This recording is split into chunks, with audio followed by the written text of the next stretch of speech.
দুপুরে রান্নাটা শেয়ার করছি। ডালের এখানে জল বসিয়ে দিয়েছি, মানে জল বসিয়েছি, মুগ ডাল করব লাউ দিয়ে। আমি এটাকে দিয়ে দিলাম সেদ্ধ হোক।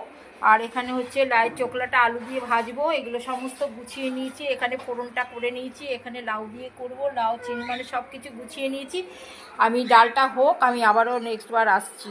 আমি এখানে জলটা গরম হয়ে গেছে, আমি লাউটাকে দিয়ে দিলাম। এটা একটু সেদ্ধ হোক, তারপর হচ্ছে একটু হলুদ দিয়ে দেবো।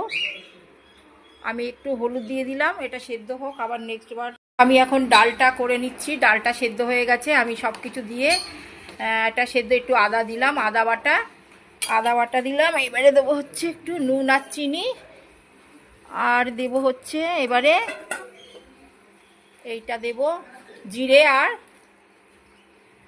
ফোড়নটা দিলাম, আর দেব হচ্ছে একটু ধনেপাতা। আমার ডালটা হয়ে গেল।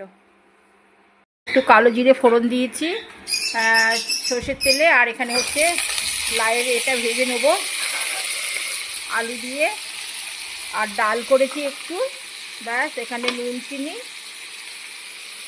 আর এটাকে সুন্দর করে ভেজে নেবো। তোমরা এরকম আমার রান্নাটা কীরকম হলো তোমরা বলবে। তো আমার রান্নাটা এই পর্যন্ত, এটা ভালো করে ভাজতে থাকবো। এটা আর ভাজার কি আছে, লাল লাল করে ভেজে নেবো, ব্যাস।